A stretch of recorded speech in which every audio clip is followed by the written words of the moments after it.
asalaamaaleykum waa Sénégal asalaamaaleykum waa adduna asalaamaaleykum waa Ngonal ñëwati na comme nañ ko daan defee démb ak barki démb rek di ko defaat noonu tey jii di leen wax ne suñu objectif suñu yitte mooy bégal askan wi bégal Sénégal invité gan suñu kër gi waxtaan ak moom lu leer ñu gën a leeral lu lëndëm ñu leeral loolu mooy objectif émission bi.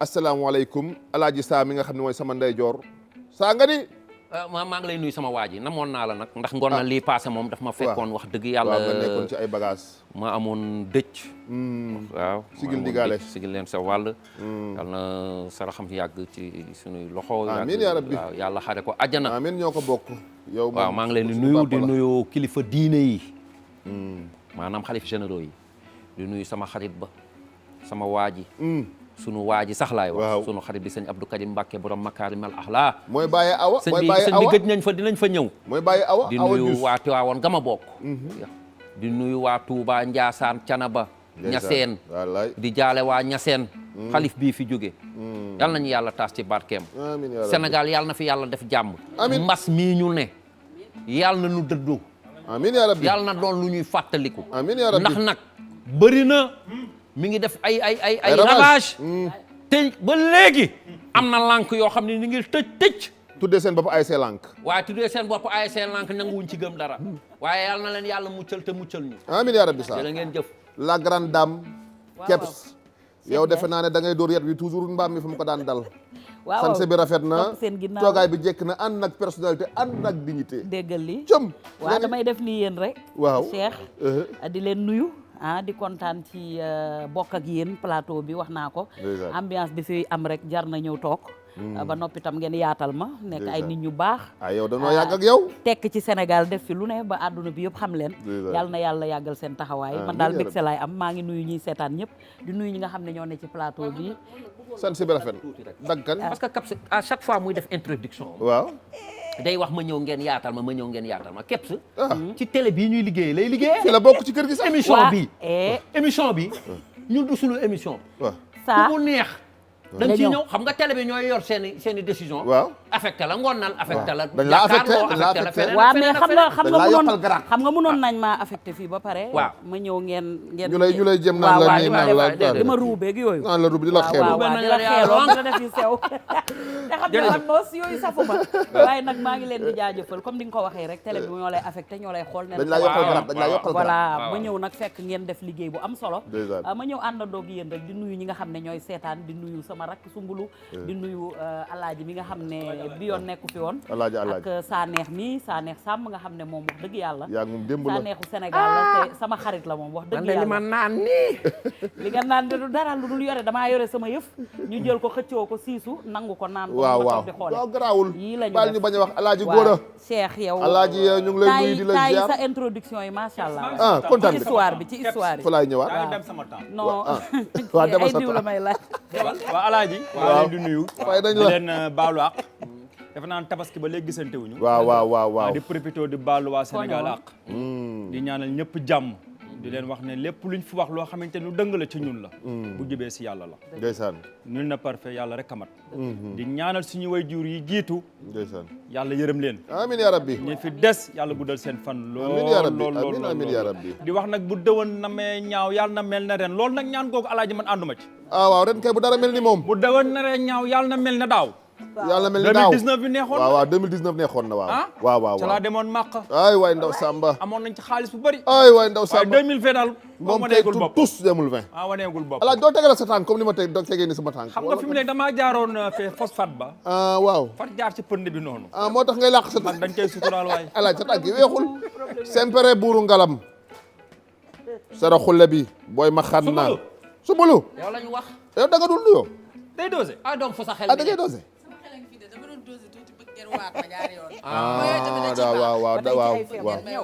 waaw ay fiem la waaw dara nuyoon rek kay ñu jàll yow laa kan lay waxal moo jaaxal. maa ngi nuyu képp kuy seetaan émission Ngondal bi di la bëggee di nuyu ñu ma bokkal plateau bi di nuyu képp di wax ne bu jubee yàlla la waaye bu dëngee ñun la comme ni ñu koy defee chaque jour. damay xëy di ataaya soo ba ngoon nga ne la Michael Jackson laa namatu. lan mooy sa problème ci affaire bay one hand benn waaw léegi man lii dinaa def sama gel ba pare di taal gaz bi ni mu may dëgg la da ngay exploser sa kaw. ma ko def leen ndigil ndig loox. dégg na ndig loox.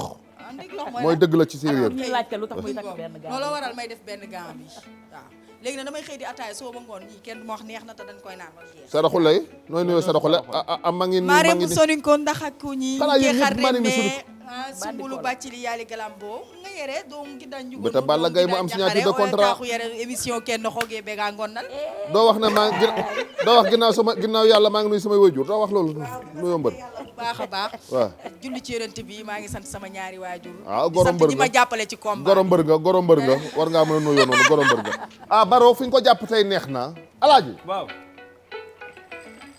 Baro fu mu jàpp waaw mel na Jolof la dugg de Njaajal Njaay ndeysaan alaaji bu ngeen ma ko autorisé ndeysaan dinaa ci xuus benn 2 minutes jamal waaw ndax nag man samay inspiration day dem ci ay buumu Baro dëgg la tey Njaajal Njaay la jàpp te yow Jolof nga dëkk sax waaw Njaajal Njaay mi nga xam ne mooy waajuru Alburi Biram Penda Njéemé ndeysaan Alburi Biram Penda Njéemé di waajuru buuna maa jigéen mi nga xam ne moo bënnu teen ba waa Jolof mën cee naan dëgg la Njaajal Njaay mii Fatimata Sall mooy yaayam mooy princesse da Guédé princesse da Guédé Guédé ma nga ca Fuuta mooy waajuram bu jigéen Youssou Ndour way na Njaajal Njaay mii waaw waajuram bu góor waaw almoravide la woon almoravide mooy lan mooy maanaam ñooñu nga xam ne ñu ngi jógee ci désert Algérie bi jaar ay Libye jaar ba désert Mauritanie bi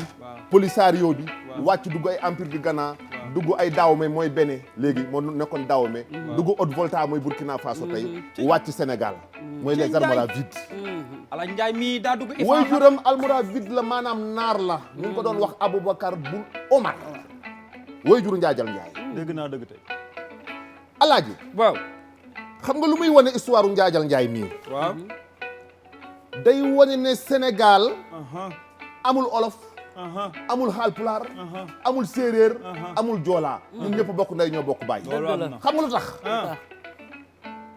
ndax tey koo ne fi olof nga mun a Njaajal Njaay sama maam waaw moo ne Njaajal Njaay ba mu gën a see àdduna Haalpulaar la njëkk a wax waaw Haalpulaar la njëkk a wax ndeysaan ndax Fatimata Sall boobu waaw mooy waajuram Sall tukulóor la Sall tukulóor la ca Fuuta ca Gédé waajuram bu góor di shérif di almoravide dëgg la naar Haalpulaar la njëkk a wax waaye histoire am la mu def ci géej gi ci ndox mi ba ci lépp dinañ ci ñëwaat ba ni mu demee Jolof ba ay am fa ay meññeen ba Alburi juddu fa ba dem Dooso des Dooso loolu yëpp histoire la non Njaay tey moom jommal nga non te yaay jommal kon Sénégal ñoo bokk ndey ñoo bokk bàyyi dëgg la cey koo fi gis ku ne mu ne olof la boo xoolee ci ay maamam ba ci maamam am na la mu doon ñëpp bokk koo ci gis mu ne la Haalpulaar la boo xoolee ci ay maamam ba ci ay maamam am na lu mu doon lan moo fi jar ñaaw tañ bokk ndey bokk bàyyi bokk réew mi lan moo fi jar a yàqamti kenn xamu ko ndax nag dañoo nekk réew mu nga xam ne Alaaji wax na ko léegi-léegi da nga ko waroon a rim nag da nga ko waroon a lim lan moo fi jar yàqamteeg yàqale yàqamti ak yàqale waaw yàqamti Alaaji lan nga ma mën a wax yow ci yàqamti yàgg dafa bawul dara xam nga dañ ni yàgg bawul dara waaw ndax boo toogee di xalaat lu ñëwagul di mbébét mbaa nga toog ci sa tool di ji wala ngay jëmbat yaakaar daal di lay feese ngay yootu ak séentu ay xéewal ci sa liggéey nga daal di naagu doon ku néewal ndax daal di ngay fàttani ndogal bu dul jaas mën naa egsi ci xef ak xippi ne la cas kon dara jaru fee ñaaw sa démb ànd ak sak tey daal di sotti foofu wallaahi boo wëlbatikoo di wut ndëgër laay daal di gis ni démb weesu na kenn du ko dabu te ëllëg ñëwagul ab kumpa la dëgg la moo tax àdduna géej guy baawaan la te ñi ngi ànd ak moom ci wéy gu dul dakk ndax lu coow bari selew ni ko tandix wan nga la waay bu la coono dabu ba tax nga jàq ndax fii amul dara lu fii sax lépp dafay jeex dëgg la doolay fasu naaru góor dëgg la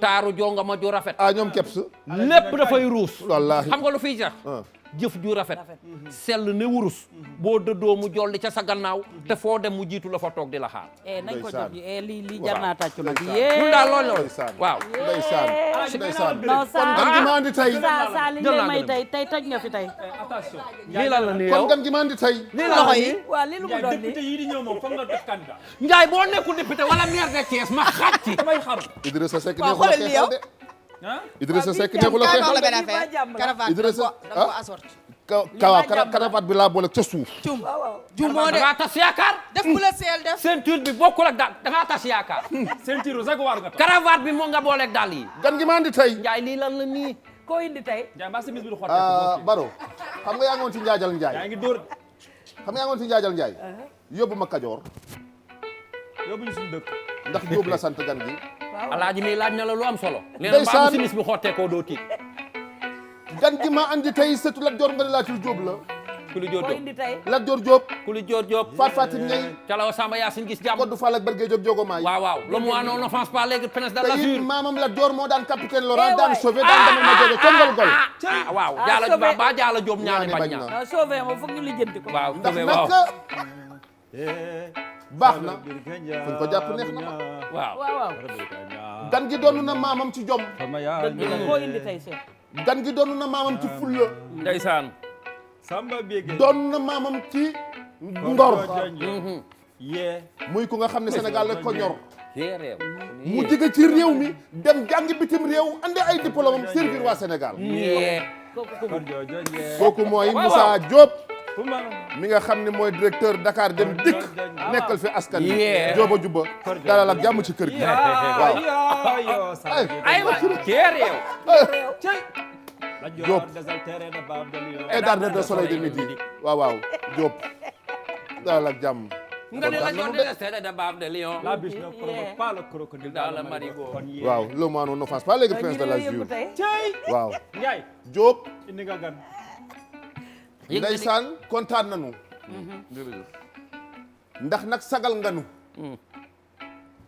ku ne xam na jot amatul ci réew mi ku ne ngi daw dëgg la ku ne ngi wut loo yóbbu saw njawoot di rester chez vous ku ne ngi liggéeyal réew mi it te it ku ne ngi resté chez toi ñu woola nga bàyyi soxla yeeg yëpp ñëw wuy suñu ngonal ngay kilifa gu mag ci réew mi dëgg la dëgg la jiite lii nga xam ne mooy Dakar Dem Dikk nga xam ne dimbal njaboot la am nañ gan dimbal askan wi la ñëpp mu ne wu ñu fay taxi dem Pikine ñëpp mu ne wu ñu fay taxi dem Sébikotane waaye loo am yéeg dem fa ngay dem ah ñoom ñoom sax te it doy na sëkk nag oto yi xotti nañu réew mi de waaw xotti nañu réew mi ba Gambie waaw dégg nga am loolu déet waaw waaw kon nag Jóoba Jubba dalal ak jàmm xotti nga nañu fi nuyoo yëpp waaw ñu dugg ak yow ci waxtaan parce bismillah monsieur Diop jërëjëf je pense que je vais dinaa dindi masque ah bi. déet man waaw, kay waaw, maa jaaxal non, soo ma lay non, xool nii rek waaw, monsieur Diop waaw, yàq nga de je dindil comprends. masque bi mën nga koo ñun dindi sonante nañ Sëñ sonante nañ de mbar mot na. waaw waaw mat na dindi rek waaw mat na boo bëggee nu ma ko tamit tuddee yow defal ni nga gën a nekkee à l'aise rek Njaay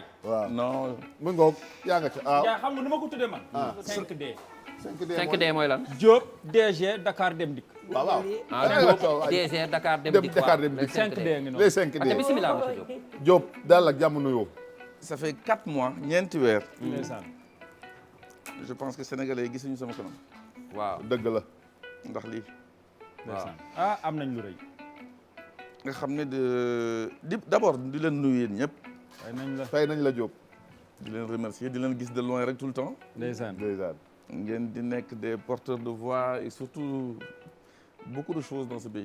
jërëjëf Diop je pense que yàgg naa leen suivre ndeysaan depuis Thiès. avant muy dem fii ñëw fii tey ci. ndeysaan dëgg la ba mu ma nekkee étudiant. ndeysaan defe naa am na ku manqué ci groupe bi mais defe naa ne sëy moo ko yóbbu à l'étranger. muy tulli dëgg la ah Diop xam mi ngi sëy on regardez bien. ndeysaan dëgg la ñu lay wettali Diop dañoo këru de ci chambre étudiant yi ñoo leen doon wettali CD yi ñii def ngeen fi lu ne ñoo ñu doon pirate sax ñii dañuy rek tour def dañu am machine yi seen néeg donc vraiment dinaa remercier ci invitation bi. jërëjëf c'est vrai que bii mooy première. il faut une première à tous. waaw oui di leen gërëm di leen sant ci conseils yi ngeen di prodiguer sénégalais yëpp à travers le théâtre alhamdulilah parce que c'est pas uniquement de l'humour. y a des conseils yoo xam ne ñuy dugg ci biir. mel na aussi ki moom kër gi. bu woyee nga xam ni am na un contenu. lu nekk ci suuf. yemuñu si contenant bi y a un contenu. ci suuf waaw la muy wax. pas uniquement pour danser. message. donc merci beaucoup pour l'invitation jot moom amatul. surtout que réew mi fu mu toll. waxuma àdduna si sax lu fu mu toll laa bëgg a wax. di dund loo xam ne lu difficile. boo toogee ba depuis mois de février wala mars ba léegi. joxante wuñu loxo. te suñu culture la. wallaahi. Sénégal ku la nuyul chaleureusement. doo sentir na nuyu na la. les gars yi nii la ñu doyoon tee wala ñaan la jaayoo faay. loolu yëpp mbas mi nga xam ni lëmb na àdduna bi yëpp def na fi ay dégâts te defe naa paregul. na pare nag daa war a pare. loin de là paregul faut que nit ñi xam ko. donc ma déggee ñenn di naan gëm nañu existence su feebar bi gëmuñu ko moi je me dis ci ban monde la ñu nekk. il faut ñu xam ni affaire mi ngi dafay dégâts te mi ngi dellu si waat sax ci yeneen zone. waaw Amérique dellu si waat na fa. ko dëgër bopp. ñun ñi nga xam ne nag dañoo yore dem ak dikk bi fii ci Sénégal. nga xam ne transport vecteur bu am solo la en matière de transmission. da nga naan ataaya. dëgg la. garaaw bu dee doo naan rek boo ko forcé. je suis maa ngi télévision mais ñi ma xam-xam du ma naan ataaya. kon baax na kon bul naan. non on ne force pas. on ne force pas non na digg rek. non delloo. demal monsieur le directeur damay bañ soxna si nii fii lañ la ko joxe directeur wax nañ la bàyyi de. non ma aca continuer. voilà mi ngi woon ci aca yaa ngi woon ci waaw. c'est pas parce que bëgguma ataaya mais aw ma souvent temps di xaar ñett yi quoi. dëgg la. je ne tiens pas sur place.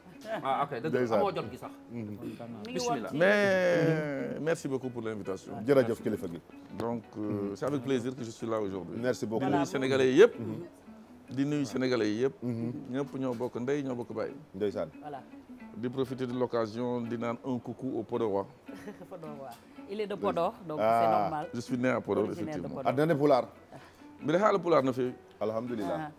li ñu Cheikh li ñu ko bëggoon a commencer laaj rek xam nga bu ñu ñëwee ci li nga xam ne moom moo di contexte actuel bi rawatina corona bi xam nga ne mbirum transport daf ci nekk loo xam ne lu am solo la surtout au Sénégal pour respecter li nga xam ne moom mooy distanciation yi ci biir bus yi ça pose problème day compliqué ak surcharge te loolu amuñu de kenn ku nekk policier boo xam ne mi ngi ca ginnaaw di la wax da ngay gis ko dugg ci car sax wàccee maskam parce que masque yi day fàtte boobu benn la ak li nga xam ne am nañ ko ci seen entreprise bi mu di Dakar Dem Dikk nga xam ne daan na dugal waaye dem beeg dikk bi xam naa ne xaw naa wàññeeku sur le plan économique li nga xam ne impacté nañu ci bu baax ñoom ñii seen structure yi recette yi wàññeeku na daal maanaam loolu keps lu mu la laaj nii am na solo parce que ñun dañoo dégg borom réew mi wax ministre yi wax policiers yi wax gendarme yi wax ne bus yi surcharge yi ne bus yi distance bi ne bus yi masque yi alors que bisu Dakar Dem Dikk yi depuis boobu ba léegi munoo fexe day surcharge non mais ñu ngi koy gis léegi sax dañu am na sax ñoo xam ne ñu toog sax ci suuf ñu génne démb du dëgg ñoom de intérieur bi mu génnee mais ba léegi du ñoom du ñii de waay Dem Dikk yi am na ay surcharge Sénégal fépp am surcharge en kilifa gi donc loolu loolu nañu ci ñëwal ak ci recette am yi daan waaw bon je pense que li ngeen di wax noonu c'est une information boo xam ne dafa périmé boobu mbas mi commencé pour dugal ci bopp nit ñi distanciation bi c'était difficile am na ñu doon tricher policiers yi effectivement arrêté bus yi di wàccee ñi leen naan bëgguñu ay place yoo xam ne nit ñi dañuy taxaw ñu toog rek la ñu soxla bus yi ngeen ngi di gis ñuy jàll yi mag yi 27 places assises la am waaw te moment boobu dañu ne nañu def 50% mooy 14 places waaw c'est vrai que am na benn image boo xam ne mi ngi tourner dans les réseaux sociaux ñu wone benn bus Dakar Dem Dikk la ñi ñaa ngi toog ci suuf waaw kay mais dama ne cette image là date du mois de mars avant mbas non mbas bi dafa commencé première mesure yi ñu jël ko mu am seen sama agent yu def loolu c'est ñoom ñoo bàyyi ñu jàll je pense ñun jël nañ ci ay mesures ci ñooñu parce que identifié ni leen depuis boobu ba léegi gis ñu benn oto boo xam ne dafa surcharge mi ngi def 14 personnes. non parce que loi bi qui arrêté ministère de l'intérieur changé na. waaw avant c'était 14 maintenant nee nañu nañ jël place assise yëpp mooy les 27. waaw mais ak distance bi ñuy wax ne la ñu war a def ci car yi. ak loolu masque xanaa. attendez moment boobu. c'était pas avec le masque. oui. mais boobu ñu nee masque bi dafa obligatoire. jaratul ñuy jël 1 kilomètre ou bien 1 mètre de distanciation. parce que xool nañ ne ñaari personnes bu ñu solee masque. taux de contamination risque bi matul sax 3%. la moo tax état Sénégal nee na ñëpp sol masque. boo solee kii solo c'est un danger. bu ma solee solo c'est un danger. buñ ko mal solee également c'est un danger.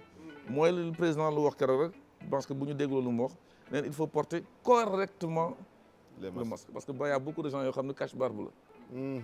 donc man personnellement les gens savent la moo tax ma ne toog naa 3 4 5 mois léegi kenn gisul sama kanam. bu ma génn sama kër à 7 heures maa ngi sol sama masque. sama bureau même si je suis seul sécurité yu nga xam ñu ngi ci biir bus yi am na ci. am nañ ne non ñun masques yi ñu ñoo ko defar jox ko agent yi pour les protéger pour également ñu protéger seen bopp mais protéger également les gens qui sont dans les bus. je pense que defar naa client bi di yéeg da ngeen koy jox masque. ñoo leen jox masque les agents yi nga gis ñu ngi yore agent mais ñun mënuñu jóg aujourd'hui di jox ay usagers ay masques. non. société bi amul moyen yi la moo tax naa tombé ci question bi nga xam ni ngeen ci ñëw après madame Kebs wax na ko léegi. mooy chiffre d'affaires bi nga xam ne wàcceeku na. dafa wàcc. de façon drastique. considérable. non dépasse na considérable. parce que tamit Sénégal lañ nekk man xam nañ ni bu wax jotee noppi cycle la. il faut ñu wax. lu xew dans les formes certes mais xam leen ni. ku doon feesal bus di si def 70 places bi ñu naan dafa fees trop te malgré ça dañu doon compenser mooy dañu doon jox benn subvention entre guillemets mooy en temps normal bu ñu nekkee en temps anormal ñuy charger uniquement 27 places au lieu de 70 par exemple mais la perte elle est day gën a rëy day gën a creuser te toog nañ tamit moment boo xam ni état bi pour des raisons sécuritaires de santé publique nee nañu Sénégal dem dikk bii ñu defoon mooy entre les régions ñëpp di ko nawlu diñ ko arrêté donc recette yi tombé dëgg la ñu jékki-jékki def benn navette bu ñu doon naan AIBD dem dikk jógee Grand Yoff dem aéroport pour permettre ñëpp di dem ak dikk suuf pont bi la doon taxaw 24 heures sur 24 loolu arrêté 30 minutes yëpp mu dem ñu ne ni ñu ko arrêté parce que aéroport tëj na ñu jékki-jékki également ci vision chef de l'État ñu def li ñuy naan Afrique dem dikk tudd nga ko ba Gambie ñu commencé ko qui marche très bien c'est des bus de 37 places climatisés ñu jékki-jékki mbas mi ñëw ñu tëj frontières yi terrestre ñu arrêté ko écoles yi tëj ñu leen te ñun ñoo doon yóbbu xale yi ci école yi avec les bus yu ngeen gis yu jaune yeeg yu weex yeeg yooyu contrat yooyu amatul mais c'est normal que le chiffre d'affaires baisse waaw léegi comment vous faites pour compenser seen agent yeeg employé yeeg ak surtout carburant tout à fait mbaa dàqu leen kenn et rek entretien bi parce que ñoom xam nga dañu am gandam garage mécanicien ci biir tôlier mécanique électricien et tout léegi comment vous faites pour payer les salaires entretenir bus yi mbaa dàqu leen agent yi rek non bés bu nekk ñu wax ma ko dem na comment ça se fait que Dakar Dem Dikk continuer di fay ba léegi bénéfice bi bari woon je tiens à préciser que waa Dakar Dem Dikk tey ñu ngi presque à 3200 personnes ok bien avec lu tax parce que on a ouvert beaucoup de choses diversifiées wan ni Sénégal yemul Dakar monsieur le président de la République bu coow bu kii bi amee nu mu tudd encore mbas mi ñëwee waaw jël na ay mesures yoo xam ne sur le plan social pour bañ a gaañ salariés yi ndeysaan dëgg la mu ne moytu leen di leen licencier même di leen yóbbu chômage technique même di réduire seen salaire waaw ci société yi nga xam ne ñoo nekk ci kanam xam ne laaluñu salaire u kenn Dakar Dem Dikk laalul salaire u kenn te moment boobu ñu naan Sénégal Dem Dikk arrêté nañ ko Afrique Dem Dikk arrêté nañ ko AIBD arrêté nañ ko les écoles arrêté nañ ko mais les chauffeurs ak ñi fa nekkoon personnel boobu anañu fan lañ leen yóbbu ñu bari dañoo toog te yaa leen lay fay en attendant di leen fay bien tout le monde xëy si am ñoo xam du ñu xëy si duñ xëy si waaw defuñ fa parce dara que réseau bi urbain bi dañ ko wàññi parce que tamit boo bëggee xeex mbas mi doo dugal plus de voitures muy dem fu nekk da ngay réduire parce que nee nañu restez chez vous nga wax léegi nga bëgg a taal oto yi dem fu ne yow mënul nekk xam nga soxna yi fi toog suñu bëggee génn jël seen benn tissu bu ñu dénkoon woon tailleur bi à Sandaga te dëkk Parcelles par exemple bu ñu xamee ne le transport est fluide dañuy yàkkamti dem bu ñu xamee ne amul bus dañuy toog il faut les contraindre un peu à rester dëgg la ak ñeneen nag exemple laa jël rek moo tax tamit bu ñu bañee microbe bi di dem fu nekk dañu war a réguler contenir ko te doon naa loolu def nañ ko boobu ñu ne également les bus yi nga xam ni yu mag yi 27 places la ñuy def te xam nga ne bus yooyu ça consomme 40 litres au 100 gis nga bus yooyu nga def ci nit nga bañ ci nit tu consommes presque la même quantité de carburant. ça fait lan lay représenté ci xaalis. deuxième charge de l'entreprise mooy carburant après le personnel. chaque bus dina consomme 40 litres sur 100 kilomètres. 100 kilomètres sur 100 kilomètres 40 litres. 40 litres. c'est quelque chose. ci bus bu dul taxaw nga xam day wër rek. day wër bu génnee 6 heures du matin dépôt bi. bu taxawee ci terminus la taxaw pour 30 minutes 40 minutes demaat. et jusqu'à 21 heures. d'accord. ça carbure. loolu ngeen am ci ñaata bus ci biir Dakar. xam nga président ci temps normal boobu ñu ñëwee en 2015 indi nañu 475 bus. 475 bus 400 yi mooy urbain. ñu jël yenn yi pour interurbain. testé ko mu marché ñu daal yeneen. da nga fekk aujourd'hui am na beneen bus yu bees yoo xam ne gis nga leen. y compris les minibus. ñu naan taf parce que il fallait mu nekk de pont à pont mu dem ak dëkk. mais pour adapter wu ak mbas mi. on a voulu également consommer moins parce que carburant bi dafa diis. bus yu ndaw yooyu nga gis consommer plus de 12 litres au 100. te ñëppay toog amul taxaw. dëgg la. donc il fallait ñu adapté wu lu état bi bëgg parce que société bi tamit société d'état la. effectivement. ñun ñoo war a donner le bon exemple. ñun suñu oto doo gis mu génn sans vitre. am na oto yoo xam ne ngelaw fu nekk lay dugg fu nekk lay génn. sans vitre sans vitre. waxuma pare-brise bi sax am na yoo xam ne on voit. mais ñun nous devons donner le bon exemple moo tax ni dis na lool. fay nañu ñëpp ba léegi.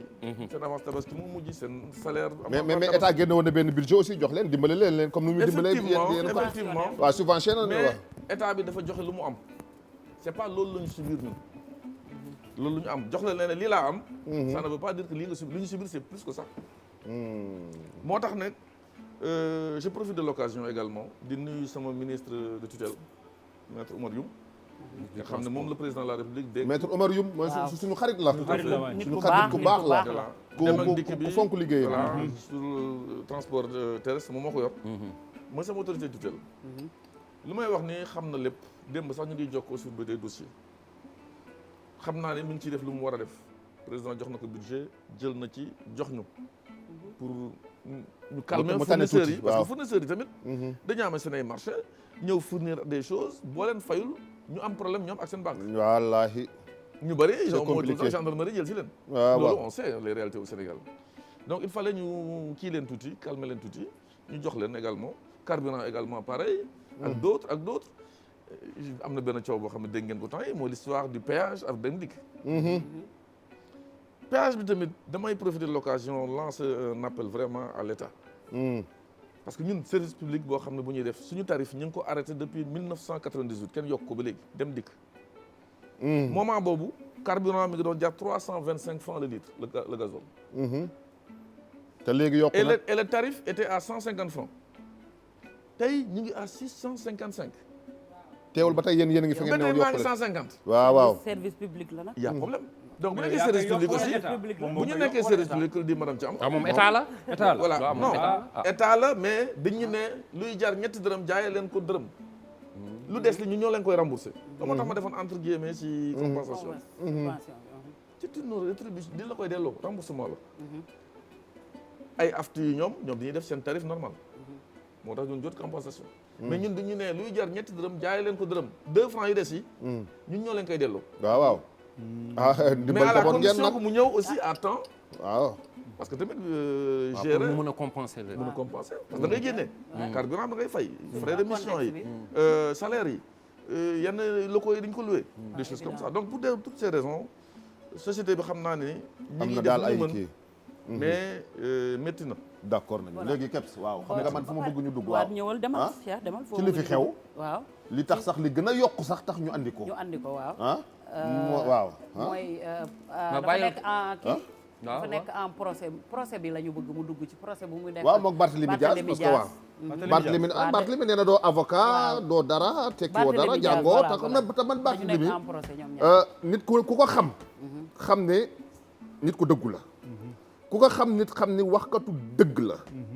waaw moom boo koy rayit day wax li mu sentir day wax dëgg gi mu sentir buñ ko naan donc ba mu amee audace génn wax donc ñun aussi mun noo weddi parce que dëggu lañ ko xamee quoi qu'on puisse dire il n'est pas dans le pouvoir mais ku dëggu la te waa commune am gërëm nañ ko te mi ngi liggéey commune am aussi donc moom mu génn tey am audace kilifa gi tool ne Barthélemy wax ci kilifa gi tool ne Moussa Diop Moussa tourné wëlbati ko coow li na kur tribunal fii tribunal fee nee na yow doo avocat jàngoo fenn et tout donc affaire bi politique moo tax ñu teg la sa poste waaw léegi loolu la Barthélemy nee na ki xamul dara jàngul fenn loolu la Barthélemy wax man lenn laay mën a wax rek ci loolu parce que dañu nekk tribunal li ngeen ci xam lañ ci laa ci wax kan moo ci yóbbu moromam tribunal liñ ci xam moom man maa ko yóbbu waaw d'accord te wax ji boo mu loolu dañ ci wax parce que moo tax ñu woo la fi te wax ji boo mu commencé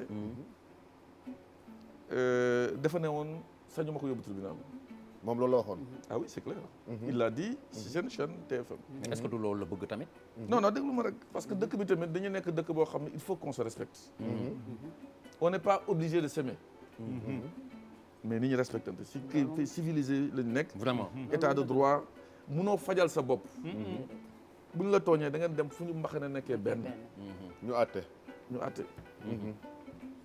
yow boobu nga may présenté léegi da nga ne dama jàngoon France nekk avocat ñëw waaw man de loolu lañ ma jox sa biographie avocat la moom avocat la voilà seedeel nga ko te tooñ gis nga provoqué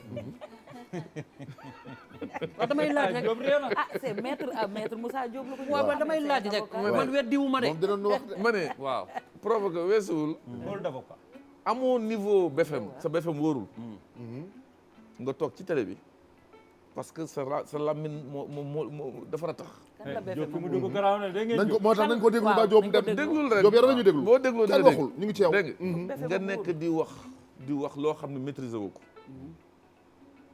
man boobu ñu ma gisee ma génn ci dossier boobu j'ai recadré waxuma lu ñaaw parce que am na ku kilifa bu mag moo woo ne ma bu ñu la déggoon yow maître Diop ngay saaga dañu bett mais venant de l'autre bettuñu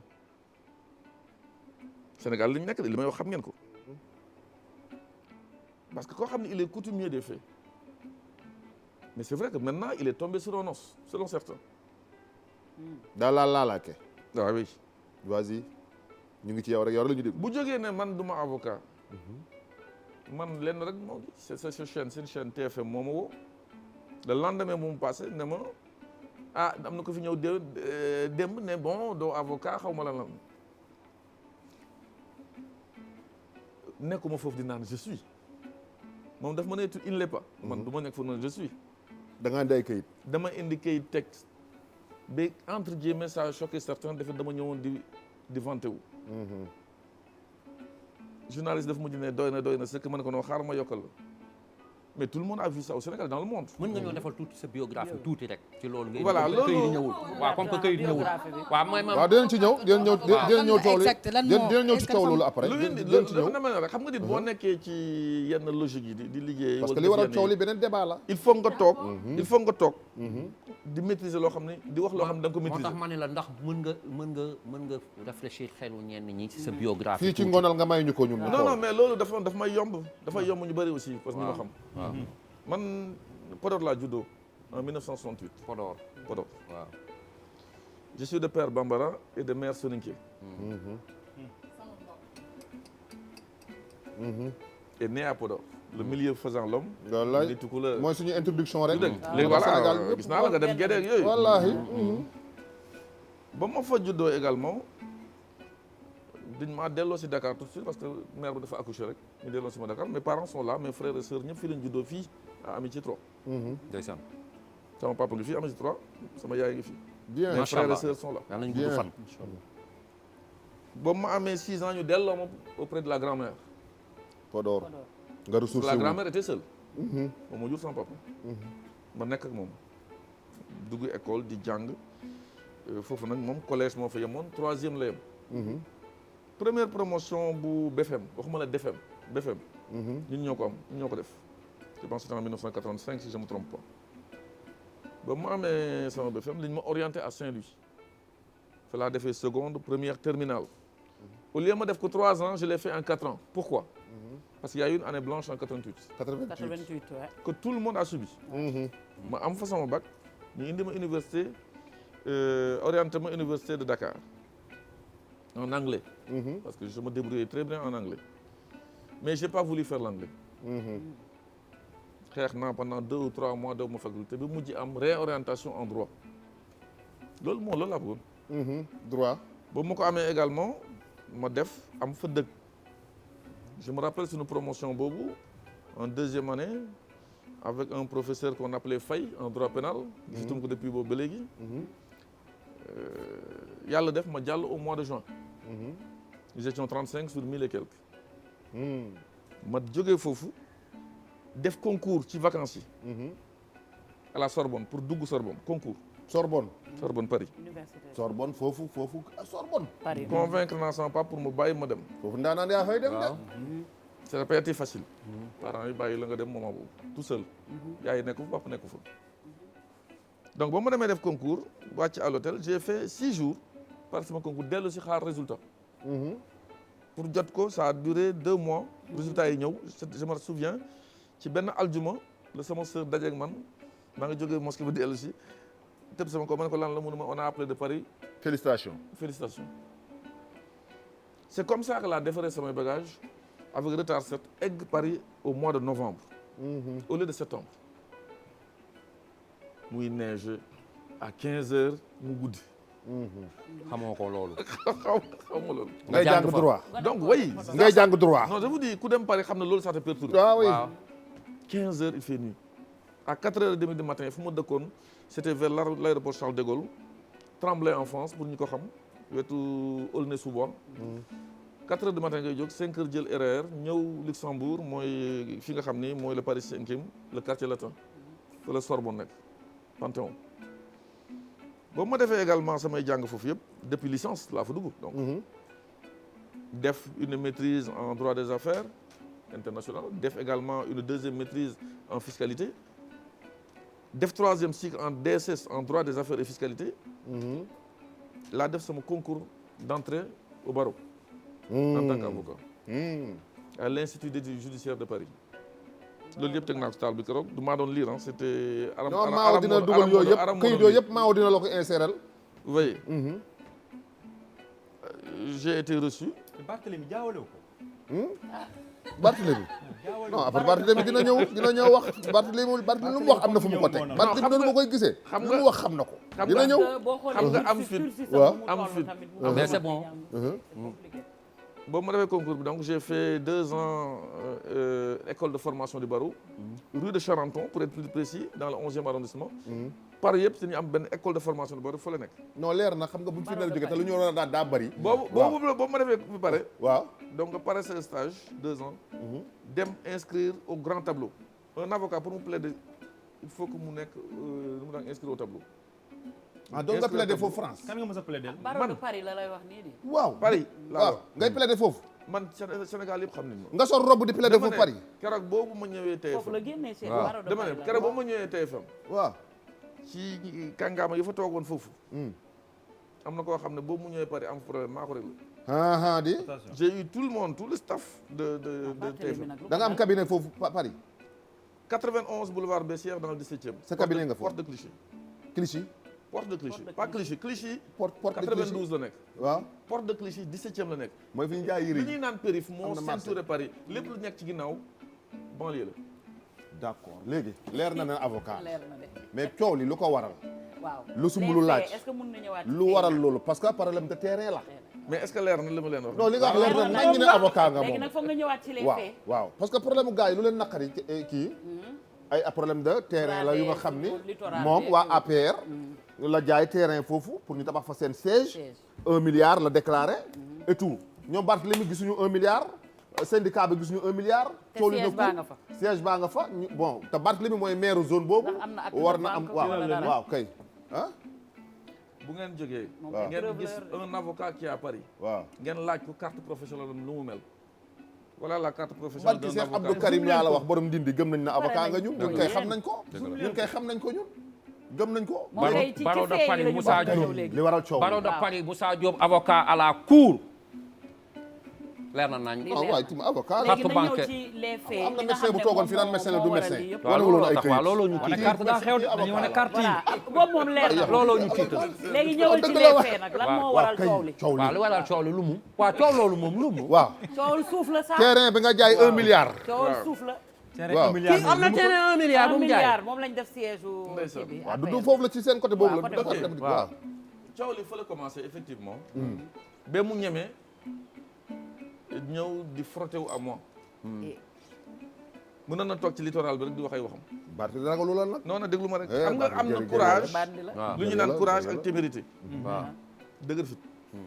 dafa dëgër fit. jërëjëf la. mënu ma courage du benn. courage dafa ànd ak raison. témérité àndul ak raison. maa ngi lay dégg. mu toog ci géej bi fële di naan ay littoral bi parce que moom lu ko neex toujours c'est d'être en face. gis nga de temps en temps il faut être avec les gens mais bëgg nekk toujours en face pour fël. bu fa yemoon man je pense que du woon sama domaine ay affaire foncier. nekkuma foncier. nekkuma impôt et domaine. man dem ak dikk li ñu ma jox transport public. terrestre. waaw dañ laa jox mais dafa jékki-jékki. waaw ci wax jooju mu doon wax. dem ba tarxiis dugg dem dikk. waaw. parce qu'il a des comptes à régler avec les autorités du pays. waaw sur le plan politique. man administratif laay def dem dikk. waaw. mu ni d'abord suivez très bien la logique sa logique. mu ni d'abord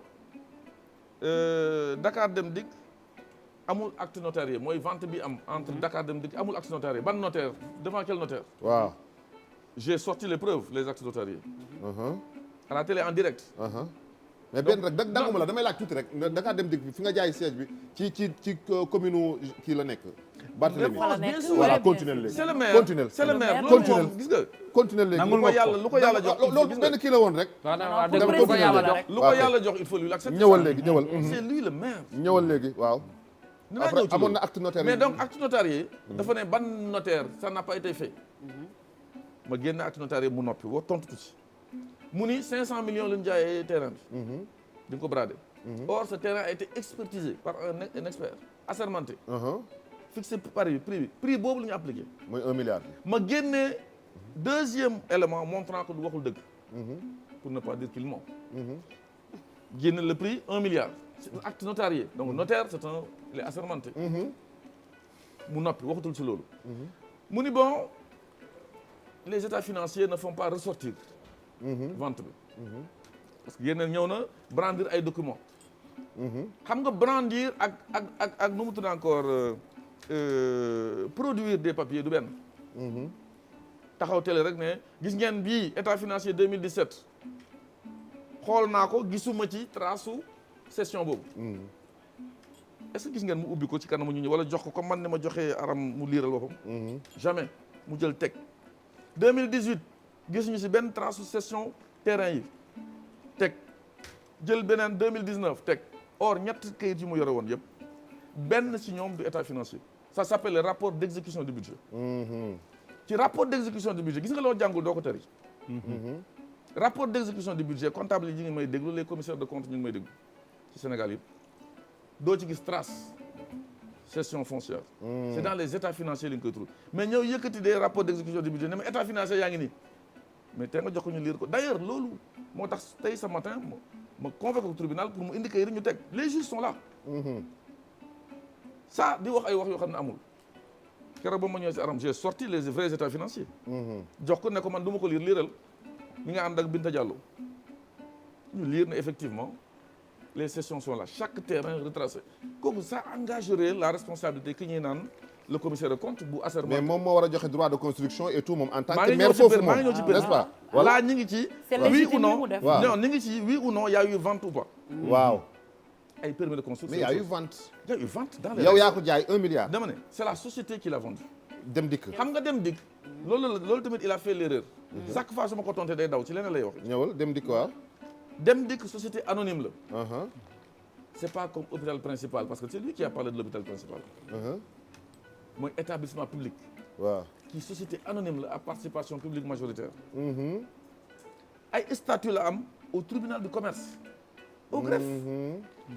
su ma tooñee dina ma yóbbu tribunal suñ ma tooñee damay yóbbu tribunal. mais ndax dem dikk may na la yow nga war a mën a jaay terrain yi. mais loolu laa lay wax. waaw moom laa bëgg wax. quelle est la société anonyme donc privée soumise au droit privé pas au droit public au droit privé te mu amul droit jaay mais na nga respecte les formes lan la dañoo am conseil d'administration ñoom ñoo am la vision de la société ñoom ñooy le premier contrôleur du directeur général c'est écrit dans les statuts ñu may la nga ne la loo bëgg a def ñëwal demander autorisation ma dem demander autorisation ñu jox ma ko j'ai tous les documents moom moo tax sa waay sa matin mu daw xam na mais guddal yéexal jël rek la parce que neex na trop bi nga toogee ci télé bi di wax yu rëy yooyu ba di saaga maintenant droit de les gens ont vu droit de construction les gens ont vu et ont entendu pour construire sur 3 télévisions pare naa porter plainte sañoo ko depuis que j'ai servi la plainte par une citation directe bu ñu ko convoqué le 11 juillet déggatoo waa jooju muy wax ci télé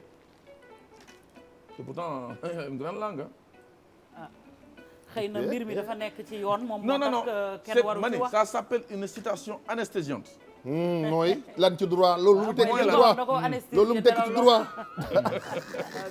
moom boo amee góom ñu anesthésie la waaw mën nañ ko faj ba pare yow doo ko yëg yow ma ne ce jeune là vous le connaissez ñu ñoo màggandoo si Cap Amitié 3 filles je vous dis on se connaît. waaw mais est-ce que moom li ko war ci affaire bi yéen a ngi ko koy jox en tant que maire foofu noonu lépp alors loolu droit de construction yeeg waa léegi di jéem a abuser seen pouvoir aussi léegi li muy def c'est légitime un peu non non boo nekkee maire tamit ñu dénk la dara ñu bëgg laa jéggi di jaay doole état saytu boo xam ne gisoo ko est-ce que moom mooy le contrôleur financier de Dem Dikk non c'est pas le na yem ci rôle maire am rôle maire am mi ngi ñëw ci permis de construire je viens là-bas mais tout ce qui est vente autorisé expertisé vente gu mu leer nañ gars yi fay ay chèque de banque ñu dugal ko ci compte waaw maintenant génne preuve yëpp permis de mais bu conduire nekkee ci juridiction am ci le permis de construire voilà xam nga le permis de construire c'est une association qui l'a acheté soumise au droit privé l'association s'appelle APR c'est une société c'est une association APR ñoo ko jënd loolooy coow li naka lañ ko jëndee parce que premier 4 lots la waaw premier lot bi benn banque moo ko jënd waaw société aussi de droit privé commercial certes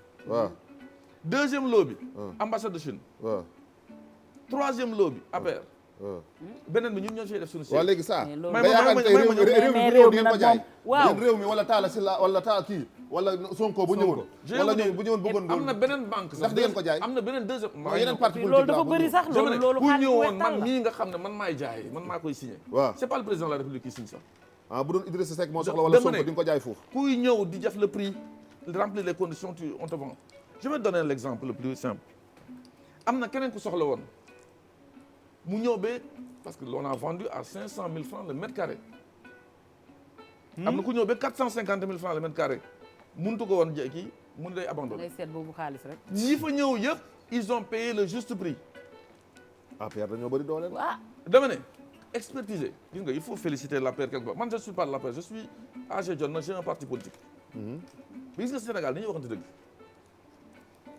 présomption d'innocence ñi ngi koy wax ci benn domaine mais il faut que les gens quand même respectent les gens ban texte moo ne l'association politique APR n'a pas le droit d'acheter dites-moi parce que wax ni neex na justifier moo difficile non moi je pense que waxul ne waruñoo jënd mais dafa ne dañ ko war a teg ci yoon mais yoon mooy loolu est-ce que APR teg na ko ci yoon pour jënd à payer le juste prix expertiser ki ko jaay autorisé ñu jaar ko par acte notarié de façon payé de façon officielle pas en liquide de façon officielle mais il n'a pas ces informations là su ko amul day noppi waaw mais yéen a ko war a jox en tant que maire aussi attention en tant que maire aussi waaw mais est-ce que waru woon jóg moom itamit vers l'information non mais moom mooy maire ñoom ñoo war a ñëw li ko cërëm ñu jox ko ci cërëm moom yoonam nekkul ci vente bi yoonam ci kii bi la nekk ci permis bi waaw bu ñu bëggee tabax léegi permis bi ça c'est pas alors le permis le siège appartient à l'association APR nga xam ni il faut saluer aussi man je le dis ñoom ñoo fi njëkk a jënd suuf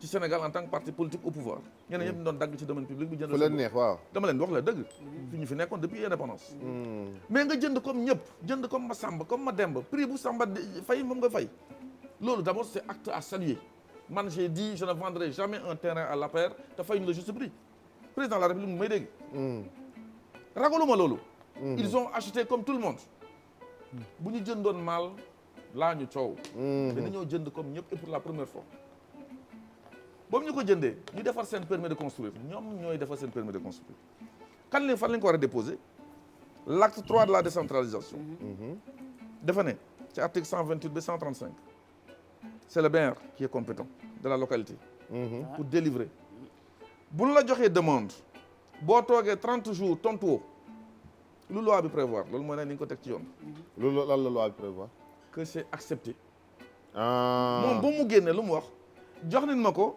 mais faalewu ma leen parce que jaay bi d'accord ma si ana yoonam ci jaay bi donc il a gardé le silence tontuwul te bu defee 30 jours mooy c'est accepté est-ce que du xëy na li muy parti au pouvoir muy APR peut-être loolu mooy dem wax na ko si début waxam loolu mooy wane ni ci wax na ko si politique début la waxam. nekk Ah ouais. te lii il faut savoir administratif dafa am administratif non pas ci parti politique parce que bu ñu xoolee tam ni ñuy brader suñu dëkk bi tamit terre yëpp ñu jël ko jaay ko di ko tasaare day non mais gis nga il fi faut coow lu fi amul toujours madame Thiam il faut toujours man de yaakaaruma ne Karim Wade bu ñëwoon andi 1 milliard di dëkk ko bi jaay yëpp dañ koy mujj gis jaay nga nag gis nga dans la vie faut pas que nit nga soupçonné ko te amoo preuve que lu mu def c'est malsain c'est illégal non am nañu yàlla may ñu am d'ailleurs xam ngeen ne au niveau de l'APR il y a eu des cotisations qui sont faites entre seen xaalis bopp la na ñi prouver ne c'est illégal là on parlera mais le maire yoonam nekku ci man su ma nekkoon maire dans cette localité là sama yoon nekku ci xam nga sama ci jaay yoon mi nekk ci permis de construire ma ne man maa koy autorisé te permis de kon boo léegi nag toogee 30 jours waxoo dara mooy c'est léegi c'est nag accepté ñaari solution moo am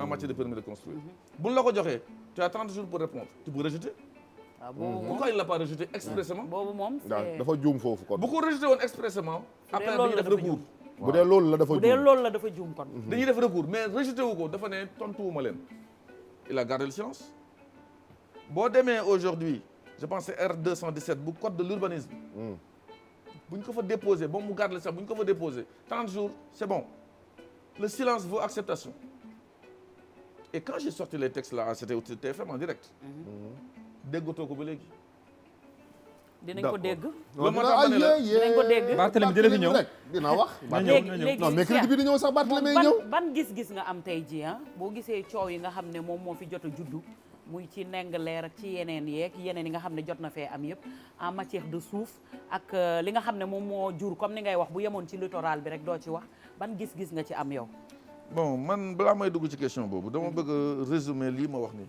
waaw en une minute en une waaw, minute Aïcha. pas plus li ma wax yëpp dama ko firndeel je vise des textes te texte mooy dawal réew c'est pas yaa ma neex neexoo ma non parti nga parce que yaa ma élève man opposant la ma dugg ci politique politicienne non li nga moom da nga koy jël li nga moom maire da nga koy jël même booy opposant yaa ngi wax affaire suuf bi man li ma wax yëpp dafa leer et des textes précis donc tout est clair dans ce qui s'est fait au niveau de Dakar et personne n'a osé yóbbu ma tribunal moom yóbbu ma tribunal c'est moi qui l'ai amené au tribunal parce que bu boobaa dana ñëw expliquer aux Sénégalais en quoi parce que nee na man sàcc la Ah bon? oui escroc là je le cite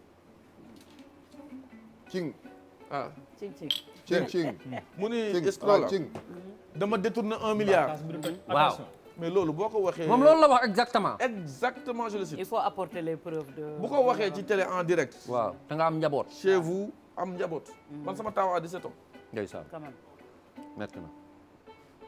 am ay soxna ay oui je suis précis colonel nga non da nga ne doomu la say jox galon bëri da nga ne doomu la jox waaw waaw jeex na maa la ko wax waaw waaw donc man loolu méttiwuma ñëpp xam na ne je suis un dur à cuire au Sénégal loolu c'est les gens le savent te je n'abuse pas du ma tooñ mais j'aime pas ku ma tooñ ah j'ai le droit boo bul tooñ mais bul bàyyi nit ñi di fobeere sa kaw ba pare naan maa tey waaw léegi affaire tribunal boobu mënoo koo bàyyi rek léegi jàmm na ñooy man avancé masla moo rey Sénégal man dëkkuma ci masla je le mets derrière ah saa yi faw ngay maslaa nag fii adduna de kuy raw mooy ku gën a mën a maslaa je vais ku vous gën a dire mën a bul maslaa waxati loolu mukk Alaaji, bul waxati loolu monsieur Diop monsieur Diop xaaral ma ñëw bi mu fi toogee ba léegi man loo wax rek parce que man nit bu dee wax da nga naan teg bu kiiwee ci ay waxam dama naan tekk di ko déglu parce que moom bi muy wax ba léegi nuancé wul gagul deful des dara preuves à l'appui mais avocat la nag avocat mais du ma négocier loolu du ma maslaa lu ma maslaa loolu kenn du ko wax non waxuma loolu dama ne ah bés a ngi ci bés non yi non déglu ma vous allez faire du maslaa de non jëlale ak waaw, jéggale mais moom fi la non bokk. non waxuma loolu dama ne waaw. ci ginnaaw laa ko teg en deuxième position waaw en deuxième position jiitu lu mu ko kii kii quand kii on dit quelque mais chose sorgho c'est la génne interdit kii avocat dëgg ak a xam ne muy wax nee na jiitu lu ma ko les textes sont faits pour être appliqués waaw su ñu nee lii c'est interdit boo ko defee appliquons le texte d'abord bu ñuy jéggale ñu jéggale bu ñuy gracier ñu gracier ak yeneen ak yeneen. d'accord nañu léegi ñëwal ci li Kebs wax réew mi ñu toj waaw ngeen fu ne saax-saaxee géej suuf bi mu mel ne ñaari Sénégal moo am li daa mel ni maam li maamu laay la gars yi alors pour terminer gars yi naan dandu rek dandu rek ñuy pousse donc àll bi jënd nañ lépp dara desatu waaw maire yi ñoo am compétence. waaw waaye loolu boo leer gardé le silence ça veut acceptation. loolu leer bu toogee 30 léegi nag dem ci littoral bi di yuuxu yëngal pënd bi foofu c'était bien ciblé hein. Mais je pense dans une interview que j'ai faite ailleurs j'ai dit le pourquoi. Les gens ont compris. may ñu ko mais ci foofu ci littoral bi foofu yëpp ñu naan y a beaucoup de caax-caaxi suuf si boo d'accordul ba yéeg foofu ñëw fa indi ay caméra di def ay déambulation xaw ma lan ak lan pourquoi bëccëg ngay critiquer loolu guddi nga signé ay autorisation foofu te moo ko def yaa ngi wax loo xam dina laaj preuve de tribunal ngeen jëm de man li may wax lu leer la j'ai des preuves écrites des yoo xam ne man maa ko yor génne nañ ko dama ne depuis 2009 il est maire oui ba léegi yu ñu fa autorisé yëpp j'ai les preuves écrites Barthélémy mercredi bi di ñëw kenn mu fexe ba Barthélémy Dias du ñëw alaaji dama ko andi sa par lui ou par lui yu mu fa signé yu mu fa autorisé Barthélémy nag loolu contradiction la y a une famille libanaise bu nekk foofu Barthélémy ñëw ba mu ñëw waaw terrain bi nekk ci wetu terrain tennis bi bi nekk foofu mais il est d'accord dafa toog tere toog ak Papa Alé Niang non Papa Alé waaw wala Dakar ban famille ko moom ne clairement moo ko def parce que tous les papiers étaient normaux moo ko def mais yow tu es contre ñu def ko littoral bi nga ñëw littoral bi ñu jox la ko dama ko waroon bañ man su ma nekkoon à sa place ma ne littoral bi kenn du fi tabax loolu lay xeex mais ku ma jox autorisation pour construire ma ne maa bañ mais nag li mu yuuxu ça a porté ses fruits tax na ba nga xam ne ñëpp jublu nañ ci loolu te yàgg na fi Sénégal c'est pas du maintenant la bradage u littoral xam nga 2009 bi léegi c'est quasiment les maires de l'opposition qui sont au pouvoir ici c'est Dakar autorisation yooyu yëpp ñoom ñoo ko joxe il faut que les gens le sachent aussi oui affaire bi gis nga affaire bi dafa jaxasoo war a ànd ak tey de ànd ak tey baarul kii la d'accord nanu loolu lépp léegi leer na waaye dafa am loo xam ni war a ànd ak tey nag dafa am na loo xam ni bokk na ci li tax ñu invité la fii non parce que man du may wax c'est pointu waaw d'accord nañ ci loolu léegi pare nañ ci loolu nun léegi da am na leneen loo xam ne moo taxoon ñu invité la fii te it doo fi ñëw ba dem te duñ ko wax ba élection yi passé waa APR am déception waa maanaam waa réew mi am déception ci Touba Ila Touba moom mii moo ne fi woon nañ déjji autoroute Ila Touba waaw loolu nag passé na ah de dañ ci wax sama waa nañ ko yóbbu Ila fan la wax Ila Fouta loolu bul ci wax Ila Fouta la wax bul ci wax booy borom Ila Fouta wuy ma kii la woon wuy ma coow loolu ala wuy ma déggoon naa ko ay waay ay waay bu leen yee fitna ay waay bul ci wax ay waay bu leen yee fitna ay waay non dañoo dëgmal gàmmu gi dañoo dëgmal màggal gi dañoo dëgmal màggal gi jàmm Ila Touba lañu wax neel Ila Touba mu jeex Ila Touba bàyyi leen loolu ay waay dimbali leen ma bàyyi noonu interdiction formelle ay waay dimbali ma oto haalde xaalata dimbali ma xaalata bul ci wax waaw wax nga léegi li ngay wax léegi bàyyi ma ay léegi bàyyi ko léegi ala ki ragalu lu muy wax man de fekkewu ma ko waaw man de fekkewu ma ko dégguma xam nga man lu ma neex ci moom bul wax damaa bëgg jàmm c'est un métier fii l'humour c'est un métier waaye déglu dama lay wax bul ci wax neel passé na waxatuma ci waaw léegi ma ni waaw ok waaw je suis quelqu'un boo xam ni waaw wax naa la man du ma tooñ waaw lu ma waxoon léegi waaw wax nga ko léegi mais je suis un homme politique je suis pas politicien si j'étais politicien j'aurais fait des pratiques politiciennes dama am sama mbër muy président Macky Sall muy président Macky Sall bokkuñu parti sax mais je suis un allié et bu ñu xam ci àndandoo mooy loyauté ñu ànd di xeex pour teg ko fi ñu tegaat ko fi sax parce que teg bu ñu ko fi teg sax man maa ngi ànd ak moom balaa boobu xam nga dafa am élection yi am zone yëpp région yëpp Sénégal muy Médina Gounass muy région de Thiès ak muy région de Saint-Louis muy Dakar partout il y a des zones foofu élection dafa am fépp fu élection am Sénégal pourquoi j'ai pas le droit de commenter les résultats waaw loolu moom am nga ci droit en tant que citoyen sénégalais mais j'ai commenté les résultats ne fayuñu naar bi xoromam dans cette zone du ma dugg ci débat religieux ou conflit. waaw déedéet fépp foo ma invité. te mosoo ma dégg. mosul am may dugg ci débat religieux. xam nga mosul am.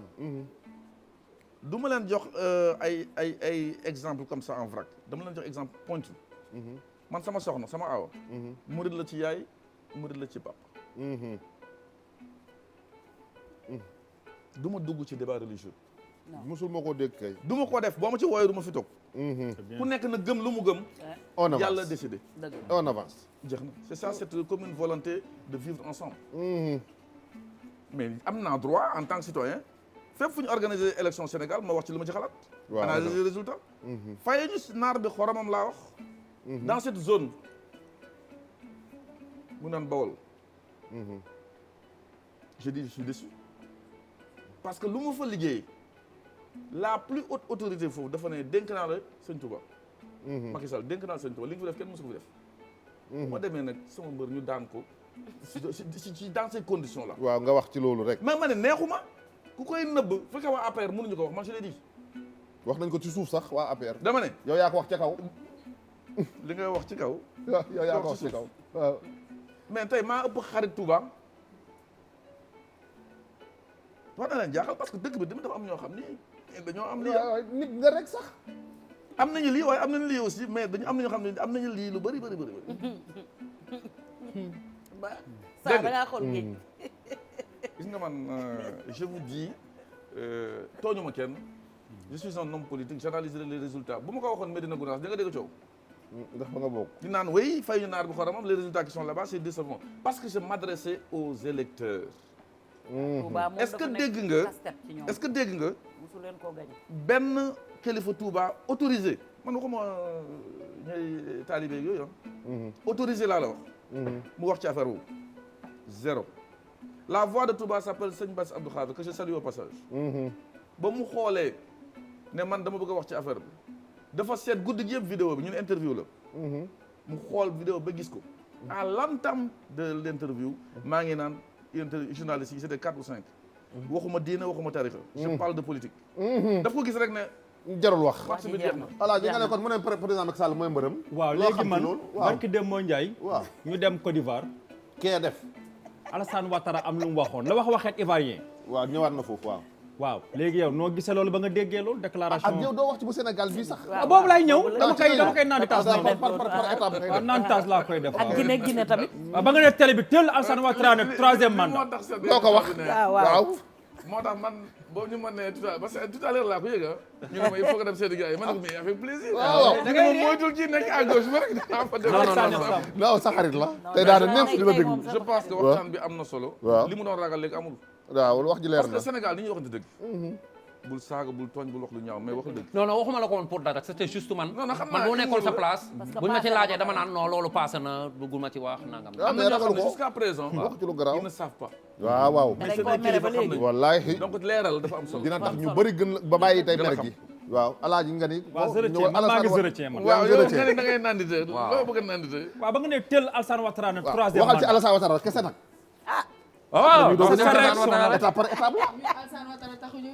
non étape par waaw étape. kii nag moom lu ci yoonam ci Alassane Ouattara moom tamit. ah politicien la. ah bu leen ko dugal ci léegi Alassane Ouattara je ne waaye. suis pas politique je suis homme politique. waaw d'accord léegi noo gisee. waaw doxalinam.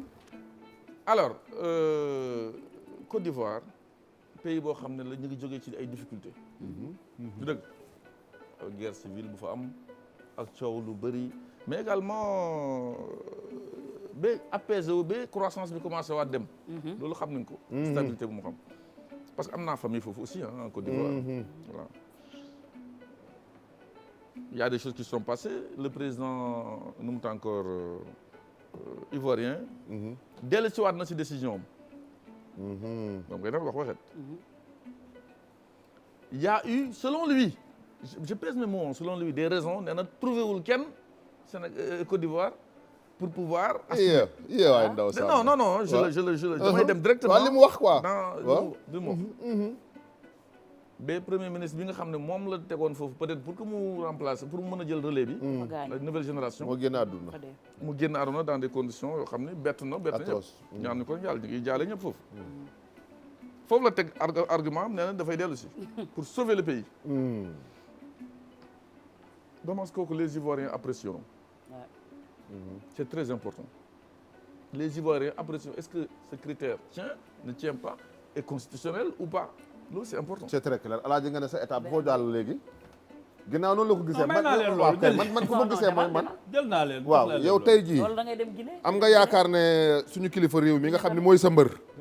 moom nga ngemboon tàkkusaanu premier mandat bi. ngembaat ko ci tàkkusaan bi deuxième mandat bi mooy bañ leen daane Touba bi yàlla may leen ndam tamit. est-ce que troisième mandat tey yow xalaat nga sa waaj dina ko laaj wala yéen da ngeen koy laaj wala lal wala c'est fini mënul nekk. gis nga man. dañ leen tere wax kii guerrier la. képp xam na ne. guerrier la le mot guerrier je ne l'écarte pas parce que man surtout la Dior la. déggal lii Badou moo nar a wax ci troisième bi ñëpp di daw. di nga corona. ku fi ñëw toog. waaw léegi. ku fi toog buñ la ko laajee nga bañ. ma ne léegi yow troisième mandat bi lan nga ci wax yow. lan nga ci wax. suñu mandat bi gis nga man waaw. li ma bëgg a wax laay wax kenn mënu ma ko tere wax. mais kenn mënu ma forcer aussi ma wax lu ma bëggul wax. loo bëggul wax. tey Diop. kii laa gëm.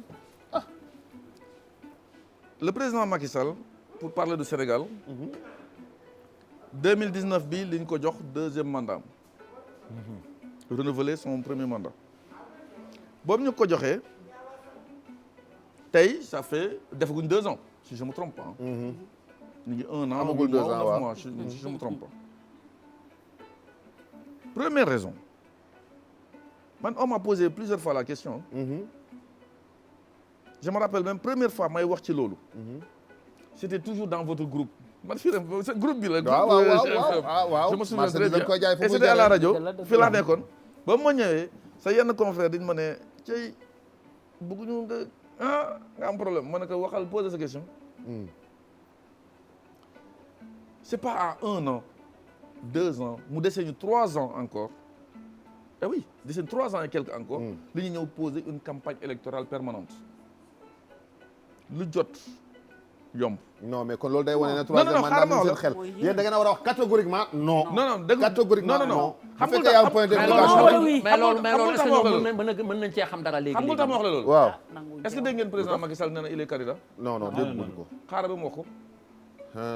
et oui possible na mu wax ko. Côte d'Ivoire bi ngeen jël exemple. possible na mu wax ko non déglu leen ma rek il faut quand même être logique dans le raisonnement. bu leen jiitu nit ki ci loo xam ne waxu ko. d'accord nañu. Côte d'Ivoire dafa newoon je ne le serai plus dama koy transmettre nouvelle génération. mu jékki-jékki nee na non je reviens. le président Macky Sall dafa dégg mu ne dafay. non waxu ko waxul de. ça c'est une chose la moo tax il ne faut pas violer les étapes. man je suis très pragmatique et précis dans ce que je fais. bàyyi lu mu wax ko boobaa ngeen def seen analyse ngeen woote mais bu ñu jëlee tey beneen élément tey fu ñu toll nii à 3 ans. ñu jël dëkk bi def ko campagne électorale permanente. poser fi des questions de soutien. xam nga la moo tax est-ce que su ko waxoon tey su ko waxoon pare tey jii ne léegi moom samp na ndëndam day dem 3e mandat lan mooy doon sa taxawaay ci moom ak fi réew mi toll ni ak ni réew mi méttee. man loolu laa la wax léegi j'attends moment boobu. vous aurez ma position je l'ai toujours dit. waaw léegi d'accord na. non man xam nga la laa la bëgg a laaj man. xam nga 2 mandats de 7 ans la ñu wax 2 mandats de 7 ans la ñu wax. n'est-ce pas 2 mandats de 5 ans. léegi def na benn bu 7 ans. ak benn bu 5 ans bii ñu jëm. léegi yéen loolu da ngeen ko boole da ngeen koy boole ci kii bi wala mi ngi doog a am bon garaawul du ci wax lu bari amul benn problème. non xam nga man juriste la. waaw. am na débat fu mu ko yëgee léegi vous allez savoir que du ñëpp ñoo mën a comprendre li ñuy wax. waaw. ce débat là comporte une part d'éthique. de respect de la parole donnée. ce débat comporte une part juridique.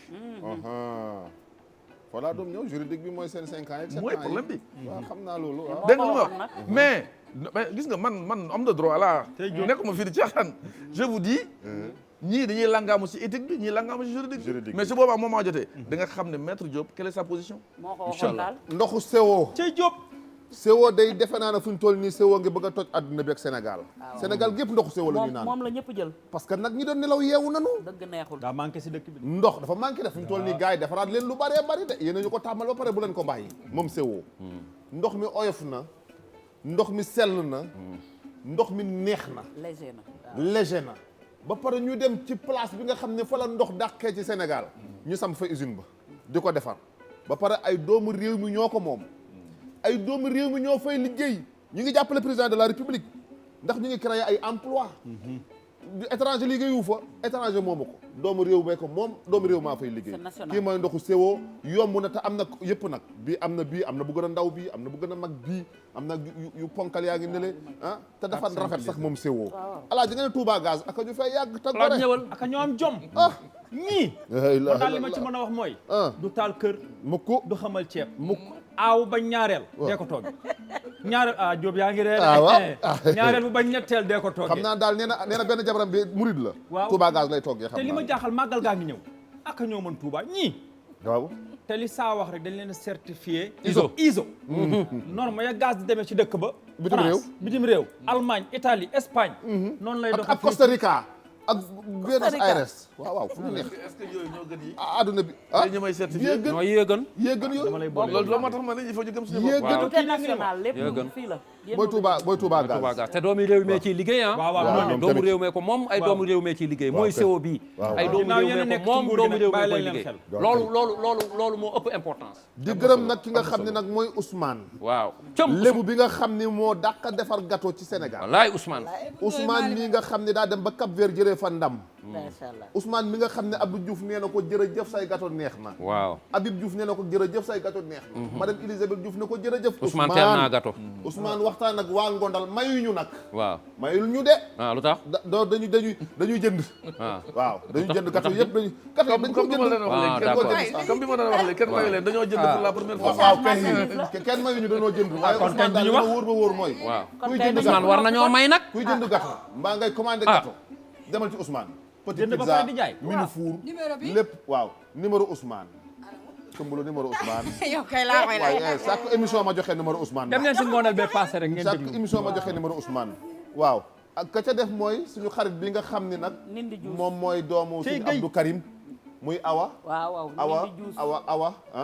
Awa Mbay doomu suñu Abdou Karim borom makarimul axlaq waaw mooy ndindi jus mooy defar jus yu neex yi nga xam ne jus bisaab waaw maa ngi ñëw yow baal di bourle étape moom loolu la jël da ngay wax ba ci ak mu traversé la dina arrêté kase man tey dama jàpp sama bopp gisoo ni ma ne patt ni waaye maa ngi ñëw merci beaucoup maa ngi ñëw mooy defar jus bisaab yi bii jus de citron la waaw alaaji kii boo ko naanee vitamine C bi ngay àndal feebar bi ci réew mi yëpp xam nga digle nañ ci citron ak miel ak ay jinjeer mu tàng jër la grippe bi waaye feebar bi grippe la bul dugg ci fi corona gi di ci joxe ay médicaments ñu lay jël si vitamine C la daal vitamine C day grippe la sax gannaaw ñun dañ ñoo mere fi mu toll nii ku ñu mere suñu mbokk yi kan ñan la wala baal ma bàyyi noonu rek ñan la dama lay wax rek kon ndindi juice muy Awa Mbay vraiment Awa yow joxaat ma numéro Ousmane 78 la 475 475 48 79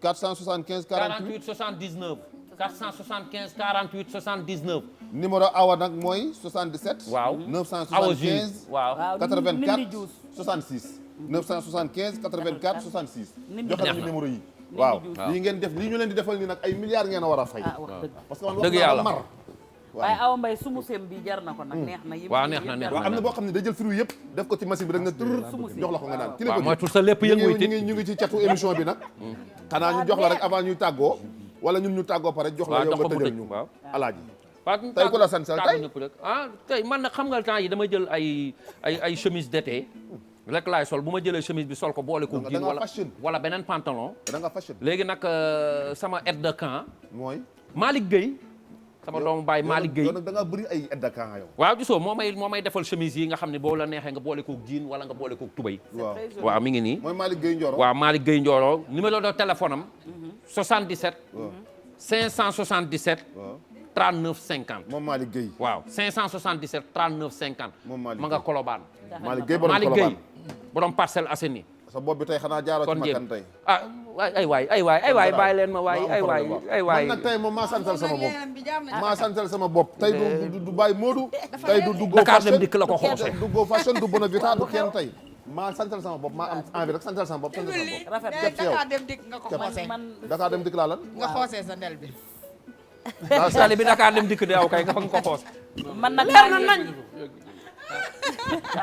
non gros plan ma xool waay waaw ñëwal yow ku la sañse man Sidi Sidi Couture mu ngi nekk sama koñ Sicap Foire tey moom jàpp naa ko du ma def ko geraw donc Sidi maa ngi koy remercier bu baax Sidi et frère Gaynde et frère numéro téléphone am di 77 633 26 24 moo la sañse nii mais xam nga man lu ma neex ci li nga sol obi waaw léegi ba pare nag tissu bi Merlot ma ko jox Merlot moo la daan jox waaw moo ma Merlot day tëj Merlot li tax émission bëgg laa jox tissu Merlot moo ma ko jox ci tëj la jëm mi ngi nii tey non Merlot day tëj non Merlot du mos a tëj jàppal ci lii waa léegi Awa Ndaw lu mu def tey Awa Ndaw moo def lii nii bopp bi waaw Awa Ndaw waaw tout derrière carré la sama tout jarbaat derrière bi dama ko nuyul nag Awa Ndaw fi mu ne nii moo téye peñe yeeg ciseaux yi mais dama nuyul Awa Ndaw nag waaw dañ koy nuyu nag waaw sama jarbaat bi alaaji xanaa li màq nga ko moo jëndaale téye peñe yeeg ciseaux yi fi mu ne nii rek xool ma kon double moteur carbotage sans carbotage maaw defal lii du ma sër moo fi génnaat daal lii nag moom yaayu seex la nga ne ko namu Dubaay waaye daal li feeñu la ku nam daal bàyyi leen daal lii yow traversé yow nga ne da ngay tàllal sa tànk yi ñu yow ko xool noir man Njóogu sama sœur bu ñëw suu bu Njoosu waaw waaw bu ñëw suu lan la mooy su Buri Njóogu ah yéen a ubbi seen atelier waaw ah bu ñëw Baye suu Modou du leen numéro bi nag Baye Modou ngeen di 77 concurrence. 879 51 waaw déedéet kuy waat déglul nag nee na dina di jox ñaari machine ci entreprise bi déglul benn machine war na la déglul sama bopp bi nag joojo moo fi ñëw waaye ah du Awa Ndaw bi joojo la tey joojo waaye yow déglul ma ni joojo tey boo ma kuy defal wàlli waan sa kër a tëggul Baye Modou mënoo koo gunge ay at ba ubbi sa atelier di rafetal baleen Baye Modou te kii kilifa gi ci entreprise bi non non baax na yéen a ko dàq ñaw waaye joxal numéro téléphone bu Njoo yéen a dàq ñaw Baye Modou 77 801 waaw 79 51 801 79 51 kilifa gi kontaan nañu dañ lay jox nag nga tëj fu ñu toll nii gërëmal ku la sansel awala wala ñaareel ah loolu yëpp waxal lu la nee na ma ne moo ma nga tëjal ñu sañseel tëj ta dem man nag vie privée la. waaw d'accord ah waaye ñaw de moom du privé garaawul garaawul donc di leen gërëm di leen sant ci invitation bi. j'espère que question yi ngeen posé yëpp pour leeral on a répondu avec précision. effectivement sans détour parce que tamit dafa am solo. di inviter Sénégalais également à respecter mesures barrières yi parce que mbas mi gis nañu sorti tabaski bi. yëf yi dafa mel na communautaire yi ëpp léegi. contact yi. mooy contact yi mooy ñu doon suivre. loolu yëpp day rappeler aussi à la responsabilité. de tout un chacun. tout un chacun. état bi mi ngi jël ay mesures mais il faut que nit ñi ay aussi par discipline. personnel ku nekk yaa war a xam ne lii sa bopp nga war a protéger maa la ko wax. mais les jeunes sont un peu solides. ñëpp xam nañ ko sur le plan physique. ak yi nga xam ne yi ngay wax yii. nga xam ne ay vitamines ak yooyu jeunes yi sont beaucoup plus solides. waaw mais bu leen bu virus bi jàppee peut-être que dañ leen yëngal. fa lay yem mais am na ñoo xam ne bu leen jegee mooy mag ñi. ça crée des dégâts. beaucoup de ñi dégâts am diabète ñi am asthme. ñi am problème cardiovasculaire. te defe naa ne bu état bi jógee ba wax lii monde bi wax ko également ñun les jeunes doivent obéir. Attends, franchement yëngatuwaat na aux États-Unis ah. Tout à fait. Floride yëpp on a vu. donc pour toutes ces raisons di inviter vraiment Sénégal yëpp ñu respecter mesures yi te masque yi tamit defe naa ne moo gën a am solo lépp loo gis actuellement. gis naa gars yi di jàpp rek gel bi oui mais kii moo gën a am solo parce que comme que affaire bi c'est par bakkan la ak bët protéger ko c'est important nit ñi di ko def. jërëjëf. di nuyu Sénégal yëpp. di masawu ñëpp également parce que yëf yi métti na.